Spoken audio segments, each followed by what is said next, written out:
de Davi.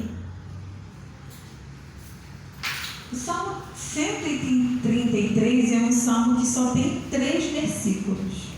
Ele é bem pequenininho, né?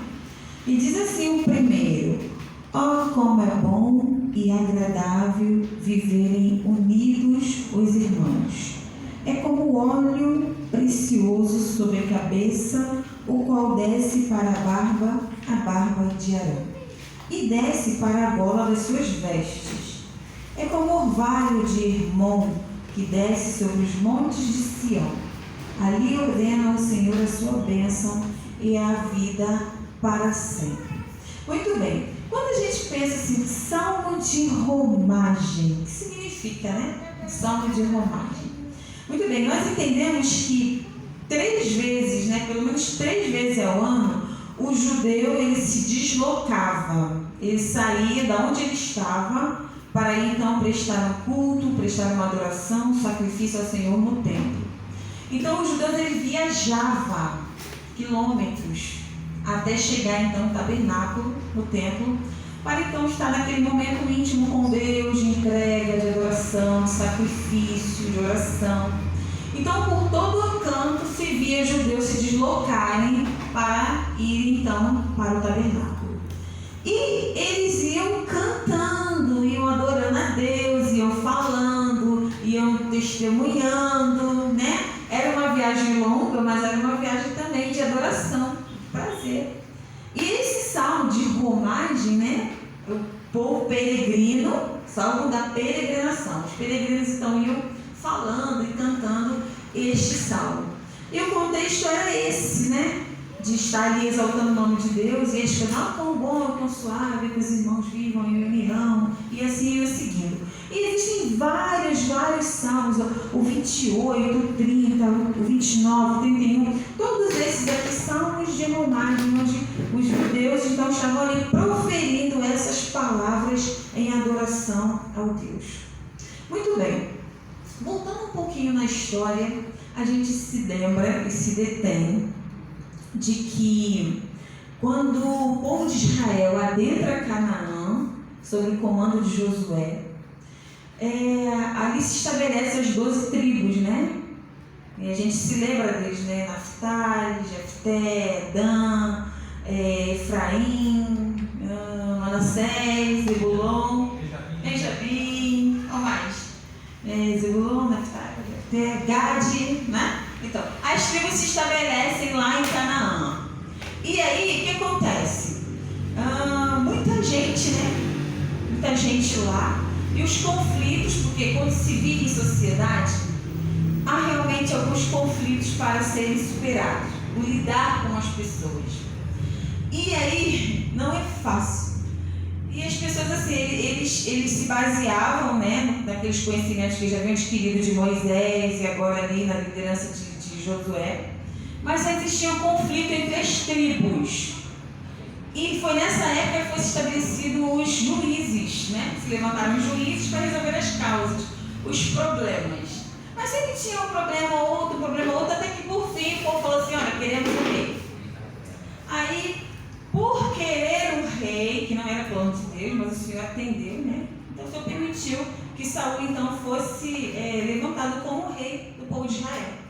Aí ele foi se levantado como povo de Israel, e nós sabemos que Saul não foi um rei bom. Não foi mesmo. E depois dele, passou-se o tempo, houve uma guerra sangrenta até, entrou como rei, substituiu Saul, Efibosete, né, seu descendente, e ele então começou a liderar ali as 11 tribos. E Davi, que já tinha sido, né, ungido pelo Senhor, agora então lidera Judá. Davi, então, ele fica ali com o comando então, daquela tribo de Judá, e ele foi levantado como rei. Bom, então percebam, né? Um grupo muito grande sendo liderado por um descendente de Saul, que foi um rei mau, e Davi representando então a tribo de Judá. Passa-se muito tempo, outras guerras sangrentas, até que Davi, então, ele é coroado rei de todo Israel. Todas as outras tribos se voltam e Davi, então, ele é coroado rei de todo Israel. E aí, essa adoração começa a ser diferente agora. Aquilo tudo que Saul e seu descendente havia construído, deixado na nação do povo de Israel, Davi começa a se desconstruir para que o povo se volte para Deus. Tem então assim um crescimento. Então a nação de Israel cresceu muito, prosperou, se desenvolveu. Eles se voltaram mais para o Senhor, né? Deixaram de ficar naquela idolatria, fazendo o que era desagradável e errado. Então Davi consegue atrair, né, pelo poder de Deus, o povo, e o povo agora começa a fluir melhor. E as coisas vão caminhando, né? Todos os aspectos, né, do povo de Israel, a adoração a Deus, o respeito. Então Davi declara que a adoração deveria ser feita. A adoração então agora se volta para Jerusalém. O Israel vai para Jerusalém e tem Jerusalém como fonte de adoração, onde eles iam então fazer as suas peregrinações. Aí é nesse contexto aí, né, nesse clima de comemoração, de entrega que eles estão, que eles saem cantando e peregrinando para adorar a Deus. O povo de Israel sai desse contexto.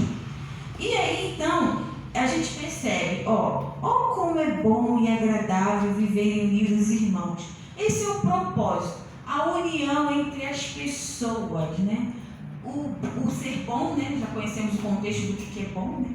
Bom é aquilo que é o contrário do ruim. E o agradável é aquilo que nos dá contentamento, alegria, enche o nosso sorriso, nos faz vibrar e nos faz assim acreditar em coisas boas. Esse é o agradável. Então, assim, é uma mensagem do Senhor que a união entre os irmãos precisa ser boa e agradável. Ou seja, no sentido de que seja tudo bem e alegre, um ambiente feliz, um ambiente de amizade, de companheirismo. Esse é o propósito, que é a união entre os irmãos, né, entre nós aqui como comunidade, por exemplo, que seja assim um momento bom. Não é só vir à igreja e estar aqui juntos em adoração e daqui a pouco cada um por um lado, não. É determinar tempo, dedicar tempo à adoração, ao companheirismo. É fazer com que haja a oportunidade de conhecermos um ao outro melhor, né? De visitarmos, de fazermos coisas juntos, fora desse convívio aqui, né? Vamos dar uma volta, vamos passear, vamos lá na minha casa, a gente pode fazer alguma coisa diferente e estreitar esse laço harmonioso entre as pessoas. Esse é o propósito da união, e este então é o nosso tema, né? A união entre os irmãos. Como deve ser isso? E o que fazer para promover essa união? Mas não uma união verbal simplesmente, mas uma união na prática. E uma união também espiritual, onde a gente possa assim contar com o outro, né? Saber que o outro vai ter compaixão da minha causa e vai orar por mim, e nós vamos estar juntos no propósito espiritual.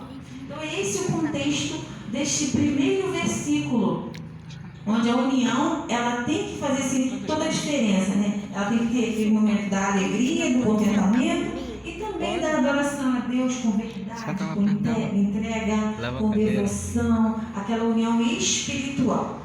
Aí a gente depois se depara agora com o versículo 2. É como o óleo precioso sobre a cabeça, o qual desce para a barba de Arão. A gente pensou nisso, né?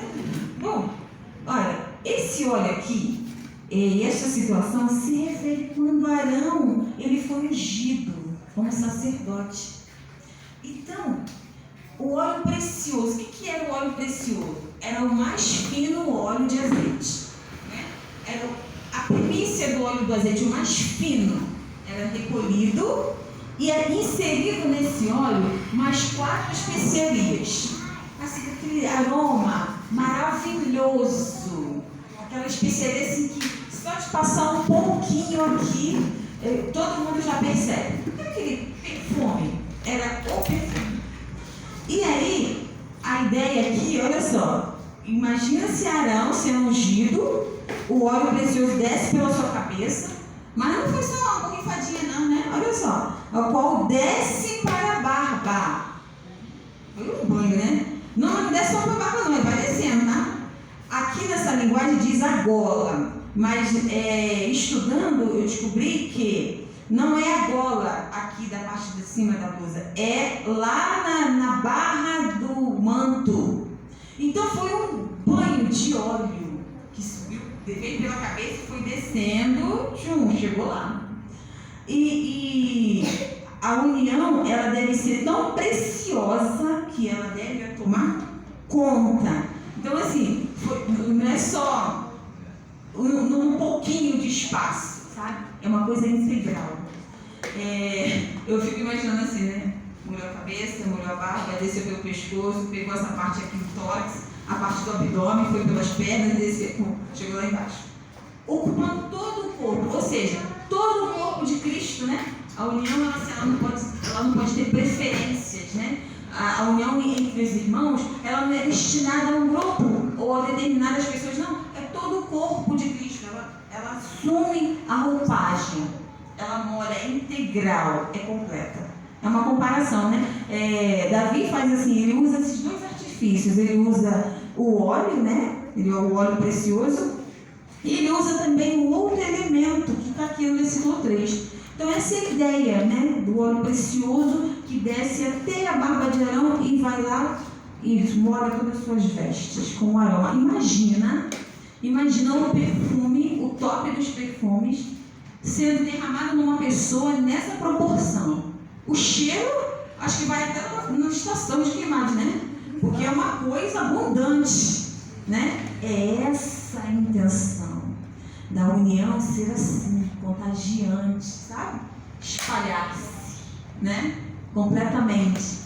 E o aroma ser agradável, uma amizade sincera entre os irmãos, carinho, carisma, verdade. É isso. E aí o 3 diz assim: é como o orvalho de Hermon. Sabe que Hermon fica lá em Jerusalém? Hoje em dia ele pertence mais ou menos à Síria. Mas é um monte mais alto e ele fica sempre coberto de neve. Hermon é um monte que se destaca, ele fica na parte norte. Chama atenção porque ele é alto e está coberto de neve, está lá no lugar de destaque. Então, a passagem diz assim, que é como o orvalho do Hermon que desce sobre o monte de Sião. Aí fala-se então de dois montes. O Hermon está lá em cima no norte e o Sião está no sul. Eles estão distantes quilômetros. Mas a passagem diz que a amizade e a alegria, o viver unido, deve ser como o orvalho que vai lá do Hermon e atinge o Sião. Então, assim, próximo ali, né, imagino do Hermon, tem aquelas alagados, aqueles lugares alagados que sobe de fato o orvalho. O orvalho sobe, atinge o monte Hermon e desce e vai lá no Sião. Pode até ser uma figura de linguagem. E a gente às vezes não compreende porque não é a nossa realidade geograficamente para pensar, né? Como é que é isso? Mas o povo de lá sabe exatamente como significa. A distância que tem um monte do outro e a ideia de que um orvalho que vem do alto molhe, né, umedeça um monte e o outro. Esse orvalho é o segundo elemento. A gente viu o primeiro elemento, que foi o óleo, o perfume, né, que deve atingir, exalar para todos os cantos. E agora, o orvalho que atinge um lado lá no norte, mas também que atinge o sul, dando proporção ao que deve ser, ao como deve ser a união, né? Não só restrita, mas espalhada, grandiosa, real. E assim a gente se depara pensando nisso, né? Que nós somos um povo de Deus e esse cuidado, né, que nós devemos ter, esse despertamento, né, para a aproximação pessoal, ela é de grande valor. Ela é de grande valor. Porque muitas coisas se passam, mas uma amizade verdadeira, ela permanece. Pode passar anos, pode ser a distância, né, física, mas uma amizade, ela permanece. Vocês já tiveram aquela sensação assim de que você de repente foi para uma igreja, não conhece ninguém lá, mas você sabe que aquele povo é o teu povo, é a tua família. Quando você chega lá, você se sente acolhido, né? Abraçado. Isso aconteceu comigo quando eu fiz aquelas viagens. Eu fazia questão de ir às igrejas, para eu ver se... Vou ver como é que são as igrejas aqui, né? Aí eu dava o meu jeito, descobria onde tinha uma igreja e ia. Chegava lá, aí primeiro aquele impacto, gente, uma igreja adventista tão longe, olha como é isso, aquilo tudo. Então, fazer as fotos e tudo mais. Mas lá no meio, para assistir o culto, para estar ali com as pessoas, eu não me sentia mais assim, tão longe de casa. É como se eu estivesse acolhida, porque eu estava entre irmãos. Incrível, né? Nunca tinha visto, falavam-se outros idiomas, alguns falavam mesmo, outros não. Mas assim, eu me sentia acolhida, porque eu estava ali, num seio cristão, na minha casa, né? Então, é isso, é você se sentir acolhido, você se sentir abraçado entre os irmãos. A união entre os irmãos faz isso, promove isso. E isso vai fazendo com que a gente vai criando oportunidades para conhecermos melhor um ao outro, para entender que a igreja sim é uma família. É uma família que você pode contar, é uma família que você pode levar também os seus problemas, que você pode ser amparado, que você pode ser cuidado sim, né? É uma família que um deve proteger o outro e não falar do outro, mas proteger. Sabe aquilo assim, deixa que eu falo mal, mas não falo de mal dele para mim, não. Porque assim, tá no meu coração, me pertence. Tipo a mãe, né? A mãe que gosta de chamar a atenção do filho, mas não gosta que ninguém fale mal do filho. É assim, mais ou menos isso, né? Esse relacionamento deve ser assim, sabe? De um proteger o outro. Nós estamos aqui para isso. A gente se fortalecer em fé e crescermos na fé e agradarmos o Senhor. Sabe, existe uma experiência que eu quero compartilhar com vocês. Um homem que estudou antropologia. Um antropólogo é um homem que estuda as raças, né? As características dos povos. Então, assim, ele conhece, né? Quem é um antropólogo, ele conhece as características culturais das nações. Esse antropólogo, ele foi para a África. E lá na África, ele foi para uma aldeia muito, muito, muito pobre.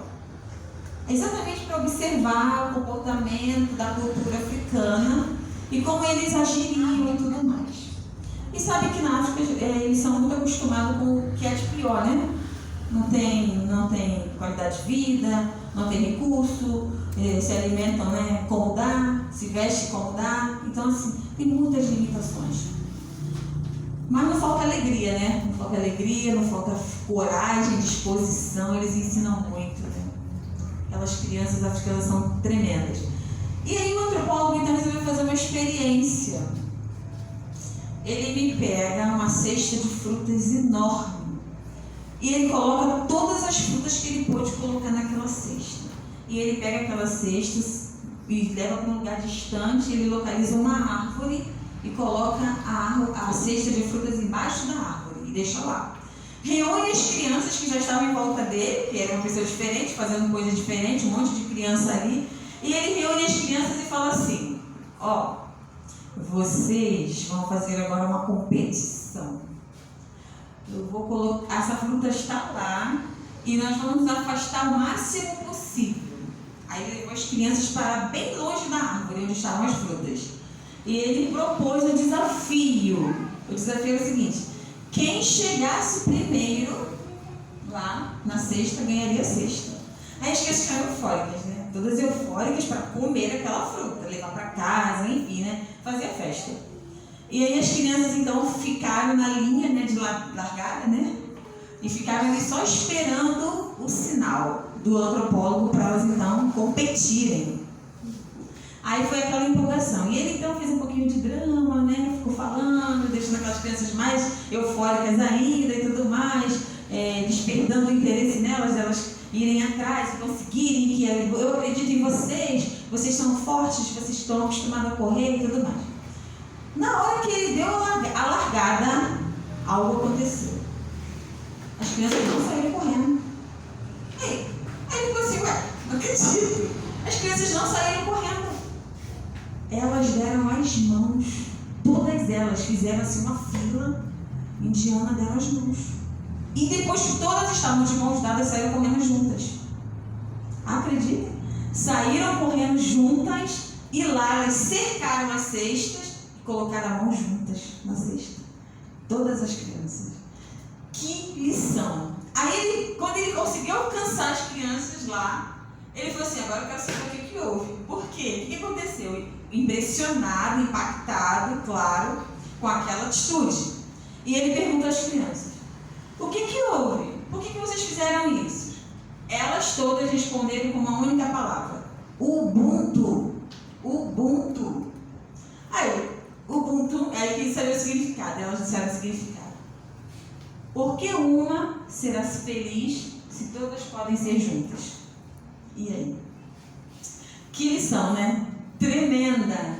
Uma não queria ganhar. Seria a felicidade de uma família. Então elas resolveram compartilhar. Vamos fazer felizes todos juntos. Né? Um só não, todos somos unidos, estamos em unidade. Somos uma família. Nós queremos a felicidade para todos. Imagina uma criança africana ganhando uma cesta e os outros olhando. Não é? Então, por lidar com a dificuldade, ela sabia que aquilo era importante para todos. Esta é a lição, não é? Nós não somos um individualmente, nós somos um grupo. E um grupo se comporta como um grupo, se comporta como uma família, lida como uma família, abraça, acolhe, aconchega, cuida, trata, mima. É isso. Essa é a mensagem especial. Quando a gente se deparar com o Salmo 133, ó quão bom e agradável é o viverem unidos irmãos. Pense nisso.